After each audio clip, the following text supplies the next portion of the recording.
GMR के airports, लाखों लोग, जबरदस्त भीड़। देखकर तो यही लगता है ना कि कंपनी पैसों में खेल रही होगी, लेकिन जीएमआर एयरपोर्ट्स के हालिया नंबर्स एक बिल्कुल अलग ही कहानी बता रहे हैं। तो चलिए आज इन नंबर्स की पहेली को सुलझाते हैं, बिल्कुल आसान भाषा में। तो सबसे पहले जरा इस नंबर को देखिए, लगभग 5 करोड़ 80 लाख। जी हां, इतने पैसेंजर्स को जीएमआर एयरपोर्ट्स ने संभाला है इस फाइनेंशियल ईयर के सिर्फ पहले 6 महीनों में। मतलब सोचिए हवाई सफर की डिमांड कितनी जबरदस्त है। तो फिर वही सवाल कि भाई जब इतने लोग हवाई जहाज पकड़ रहे हैं तो कंपनी तो मालामाल हो रही होगी, है ना? सोचना तो बिल्कुल यही चाहिए। पर जैसा मैंने कहा, असली कहानी में एक ट्विस्ट है और यही ट्विस्ट इस पूरे मामले को बहुत मजेदार बना देता है। तो चलिए सबसे पहले उस चीज की बात करते हैं जो हम सबको दिखती है, यानी हलचल भरे टर्मिनल्स और बढ़ता हुआ पैसेंजर ट्रैफिक। क्योंकि एयरपोर्ट का असली खेल तो यहीं से शुरू होता है।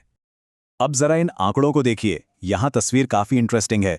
एक तरफ हैदराबाद और गोवा के एयरपोर्ट्स पर पैसेंजर्स की संख्या में 8 से 11% की जबरदस्त बढ़ोतरी हुई है, लेकिन वहीं दूसरी तरफ देश का सबसे बिजी एयरपोर्ट दिल्ली, वहां थोड़ी गिरावट देखने को मिली है। सवाल यह है कि ऐसा क्यों हुआ? यहां साफ साफ दिख रहा है कि हैदराबाद की ग्रोथ कितनी शानदार रही। अच्छा, अब आते हैं दिल्ली की गिरावट पर। तो देखिए, इसमें टेंशन वाली कोई बात नहीं है। ये गिरावट असल में अस्थायी थी। क्यों? क्योंकि वहां एक बड़े रनवे के अपग्रेडेशन का काम चल रहा था। और गुड न्यूज ये है कि वो काम अब खत्म हो चुका है। मतलब ट्रैफिक जल्द ही वापस अपनी रफ्तार पकड़ लेगा। तो ठीक है, पैसेंजर ट्रैफिक तो समझ आ गया। अब चलते हैं सबसे जरूरी सवाल पर कि ये सारी भीड़ भाड़ कंपनी की बैलेंस शीट पर कैसी दिख रही है। क्या ये बढ़ता ट्रैफिक मुनाफे में तब्दील हो भी रहा है या नहीं? और यहीं पर आता है कहानी का सबसे बड़ा सरप्राइज। देखिए, कंपनी ने ऑपरेशन से 6,815 करोड़ रुपए का जबरदस्त रेवेन्यू कमाया, लेकिन जब बात प्रॉफिट की आती है तो नतीजा है 165 करोड़ का सीधा सीधा घाटा। अब सवाल यह है कि भाई इतना सारा पैसा कमाकर भी कंपनी लॉस में कैसे है? ये पैसा जा कहाँ रहा है? इस घाटे की गुत्थी सुलझाने के लिए हमें कुछ फाइनेंशियल चुनौतियों को समझना होगा। कह सकते हैं कि कुछ रेड फ्लैग्स हैं जिनकी वजह से कंपनी का प्रॉफिट कम हो गया है। तो मोटे तौर पे इस घाटे के पीछे 4 बड़ी वजह हैं। पहला तो है कुछ पुराने कानूनी पचड़े। दूसरा, नए एयरपोर्ट बनाने के लिए जो भारी भरकम लोन लिया है उसका ब्याज। तीसरा है डेप्रिसिएशन। आसान भाषा में कहें तो नई बिल्डिंग्स और मशीनों की वैल्यू में जो वक्त के साथ गिरावट आती है। और चौथा है फॉरेन एक्सचेंज लॉस, यानी डॉलर के मुकाबले रुपए का कमजोर होना। और एक बात समझनी होगी, ये सारे खर्चे असल में भविष्य के लिए किए जा रहे बड़े निवेश का ही नतीजा हैं। अब उन कानूनी मामलों की बात करें तो उनमें से एक सबसे बड़ा मामला है मंथली एनुअल फी, जिसे शॉर्ट में मैफ कहते हैं। अब ये मैफ क्या बला है? देखिए, आसान शब्दों में ये दिल्ली एयरपोर्ट की कमाई का वो हिस्सा है जो कॉन्ट्रैक्ट के हिसाब से उसे एयरपोर्ट्स अथॉरिटी ऑफ इंडिया यानी एएआई को चुकाना पड़ता है। और यहीं पर मामला फंसा हुआ है। जीएमआर का तर्क है कि भाई जब कोरोना के टाइम पर फ्लाइट्स ही बंद थीं तो ये फीस किस बात की।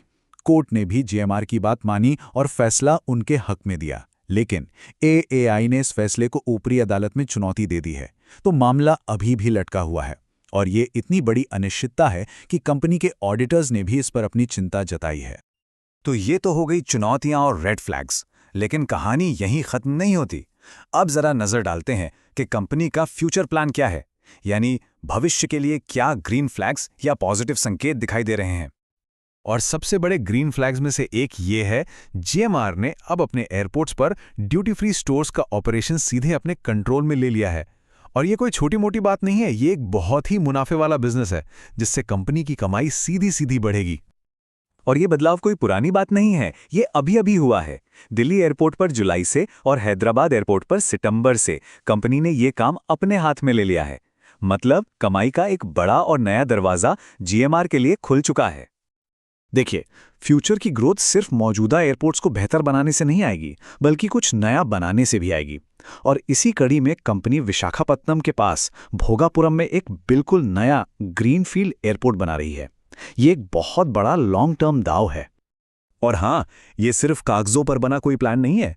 30 सितंबर तक इस प्रोजेक्ट का करीब करीब 88.5% काम पूरा भी हो चुका है। ये नंबर दिखाता है कि भविष्य की जिस ग्रोथ की हम बात कर रहे हैं वो अब हकीकत बनने के बहुत करीब है।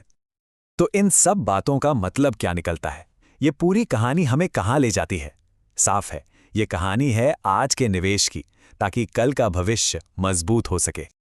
तो आखिर में जीएमआर की कहानी को हम ऐसे समझ सकते हैं कि ये शॉर्ट टर्म घाटे की कहानी है, जिसके पीछे लॉन्ग टर्म निवेश की सोच है। कंपनी आज पैसा लगा रही है, बड़े बड़े प्रोजेक्ट्स खड़े कर रही है, जिससे फिलहाल तो घाटा दिख रहा है, लेकिन यही भविष्य की ग्रोथ की नींव है। पर सबसे बड़ा सवाल अब भी वही है कि इस निवेश का मीठा फल चखने को कब मिलेगा। ये वो सवाल है जिसका जवाब जानने के लिए निवेशक और यात्री दोनों ही इंतजार कर रहे हैं।